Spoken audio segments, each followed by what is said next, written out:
हाय friends, अस्सलामु अलैकुम। Welcome back to my channel. तो देखिए फ्रेंड्स, बेबी स्पैरो को हमारे घर में रेस्क्यू किया गया है। तो हमारी बेडरूम की जो विंडो है उसी के ठीक नीचे जो गाड़ियाँ वगैरह खड़ी रहती हैं वहाँ पर ये जो बेबी है गिरा हुआ था। और ये जो है बच्चे लेकर सोच रहे थे कि क्या करें। और मैंने बच्चों को बोला कि बेबी को ऊपर लेके आओ, मैं देखती हूँ ये हमारे ही घर का होगा, क्योंकि हमारी जो बेडरूम है उसके बाहर मैंने काफ़ी सारे केज लगाए हुए हैं और काफ़ी सारे जो केज हैं ख़ुद उन स्पैरो ने भी बनाए हुए हैं।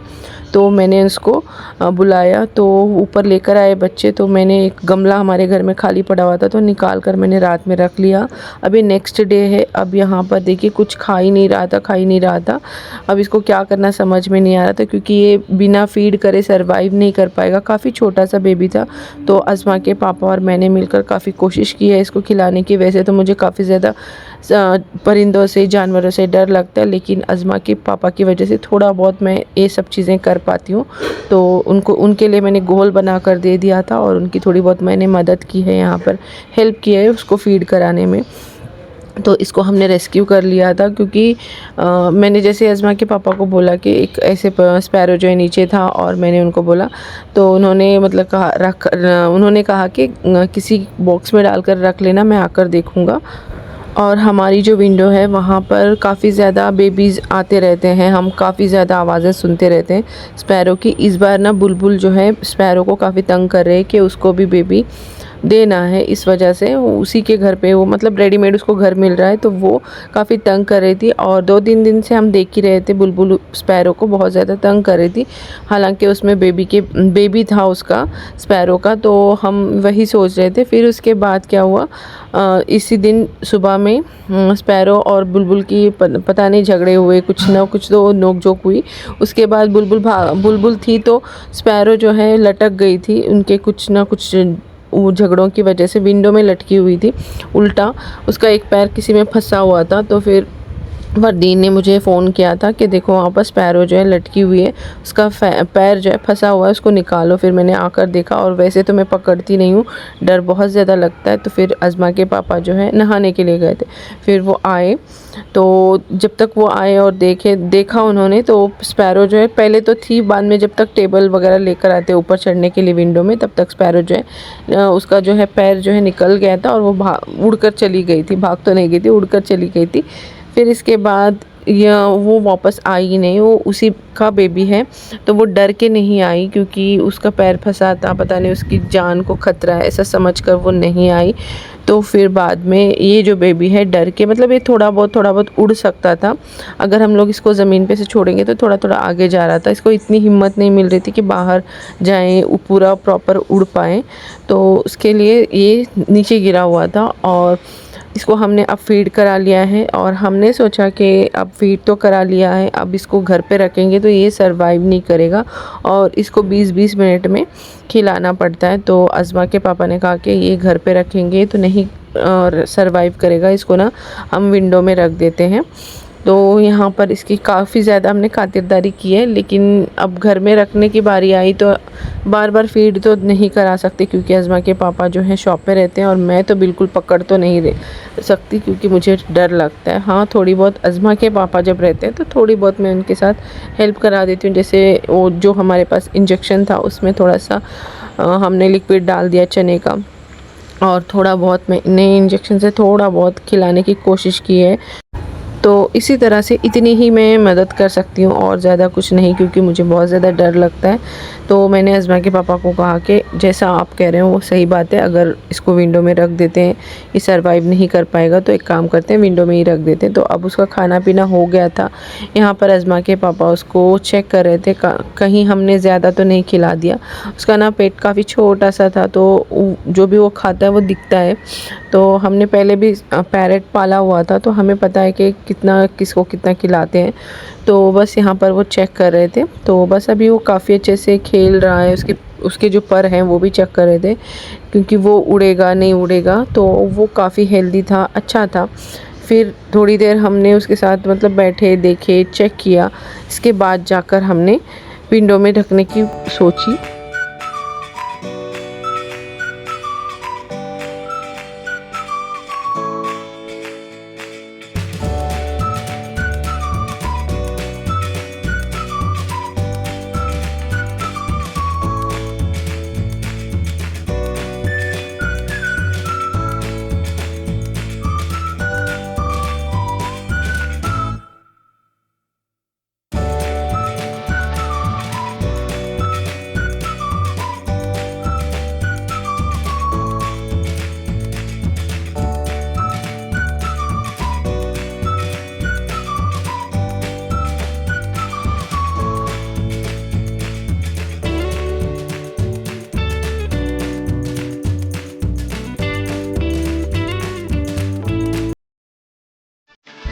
और यहाँ पर देखिए गमले में भी हमने उसको ऐसे ही नहीं रखा था, गमले में उसके अंदर हमने पेपर्स जो होते हैं उसको कटिंग करके पेपर्स को अंदर से डाल दिया था ताकि वो थोड़ा सा सॉफ्ट लगे उसको।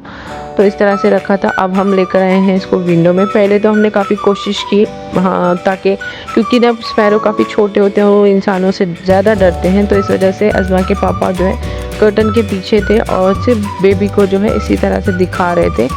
तो उसकी माँ ना थोड़ा सा उसको आवाज़ आ रही थी, तो थोड़ा सा आ भी रही थी और काफ़ी देर के लिए चली जा रही थी। और फिर उसके बाद बुलबुल आई, ऐसे करके ना विंडो में वो आ रहे थे, जा रहे थे, लेकिन बेबी को ऐसे देख नहीं रहे थे। फिर अज़मा के पापा ने प्लान किया कि एक काम करते हैं, जो गमले में हमने इसको रखा है उस गमले को लाकर विंडो में रख देते हैं बाहर और देखते हैं जो होगा देखेंगे, क्योंकि ना इसकी माँ आकर लेकर ज़रूर जाएगी। तो फिर हमने जो सोचा था वही हुआ। पहले तो मुझे डर लग रहा था कि कहीं किसी जानवर के मुंह में ना आ जाए, क्योंकि ये काफ़ी छोटा था और मुझे ऐसा लग रहा था कि ये उड़ेगा नहीं। और जैसे ही हमने इसको विंडो में रखा तो ये काफ़ी अच्छे से उड़ गया। मतलब उसकी जैसे माँ आई ना, तो पहले तो वो विंडो में जैसे हमने गमला रखा तो गमले के ऊपर आकर बैठा था, तो मुझे डर लग रहा था और मैंने उस टाइम पे शूट नहीं किया। फिर उसकी माँ आई तो वो चला गया। तो अब ये देखिए हम लोग हुबली के लिए निकल चुके हैं। ये जो क्लिप है 6 तारीख की है, मई की 6 तारीख का है और अभी हम लोग हुबली के लिए निकल चुके हैं। और हमारी जो वैकेशन है वो मई की 1 से ही वैकेशन स्टार्ट हो गए हैं, समर वैकेशन। तो अब बस हम लोग निकल चुके हैं हुबली के लिए। अब चलिए चलते हैं और जाकर वहाँ पर क्या क्या एंजॉय करते हैं, देखते हैं। तो सफ़र हमारा जो है हुबली के लिए शुरू हो चुका है। यहाँ पर अज़मा बैठी हुई है। अज़मा को हल्का सा थोड़ा सा उसको लग रहा था कि वॉमिट सा फील हो रहा था। और बस यहाँ पर अभी देखिए, चलिए चलते हैं, सफ़र हमारा शुरू हो गया है। तो देखिए फ्रेंड्स, अभी हम लोग घाट पे आ चुके हैं। तो यहाँ पर ना काफ़ी कोशिश करती हूँ कि हर बार मैं यहाँ से अच्छे से वीडियो बना लूँ, बट हो ही नहीं पाता है। तो यहाँ पर आप देख सकते हैं काफ़ी अच्छा व्यू होता है। अच्छे से नहीं वीडियो बना पाती क्योंकि काफ़ी ट्रैफिक भी होती है। ट्रैफिक की वजह से अज़मा के पापा ना रुकने के लिए मना करते हैं, क्योंकि ना बड़ी बड़ी ट्रक वगैरह आते रहते हैं, तो इस वजह से यहाँ पर रुकना भी रिस्की ही है, इस वजह से रुक नहीं पाते। तो रुकने का बड़ा मन करता है बट नहीं हो पाता। और बस अभी यहाँ पर देखिए हम लोग पहुँच गए हैं मैगी खाने के लिए। तो यहाँ पर हमेशा की तरह, जैसे कि आपको पता है, हम लोग मैगी यहीं पे खाते हैं, तो हमें यहाँ की मैगी जो है काफ़ी अच्छी लगती है। तो बस अभी इसको एंजॉय करते हैं और यहाँ से फिर हम लोग चलेंगे हुबली। और हुबली पहुँचने के बाद सबसे पहले मैं जाऊँगी अपने मायके और वहाँ पर सारा मेरा लगेज रखूँगी। फिर वहाँ से मैं दूसरी पैकिंग करके ससुराल जाऊँगी, क्योंकि मुझे ससुराल में ज़्यादा दिन नहीं रहना है, तो 3 दिन रहूँगी, क्योंकि अज़मा के पापा जब तक हैं तब तक मैं ससुराल में रहूँगी। फिर मैं वापस मायके चली जाऊँगी। और मेरी अम्मी जो है, हम लोग आ रहे हैं तो काफ़ी ज़्यादा एक्साइटेड थे, काफ़ी दिनों से हमारा इंतज़ार हो रहा था। तो अम्मी वहाँ पर कुकिंग कर रहे थे, लंच प्रिपेयर कर रहे थे। तो बस हम लोग लंच करके आ गए हैं मेरे ससुराल में। अभी शाम का टाइम है। रिदा यहाँ पर अपनी पढ़ाई कर रही है, उसका कुछ नोट्स वगैरह वो कंप्लीट कर रही थी, तो अज़मा साथ में बैठी हुई थी। तो इसी तरह से मेरा दिन गुजरा। मैं यहाँ पर 4 बजे आई थी मेरे ससुराल में। अब ये शाम का टाइम है, बच्चे दोनों बैठकर यहाँ पर अपनी पढ़ाई कर रहे हैं। तो चलिए बस इस व्लॉग को यहीं पे ख़त्म करेंगे। अल्लाह हाफिज़, बाय बाय, टेक केयर।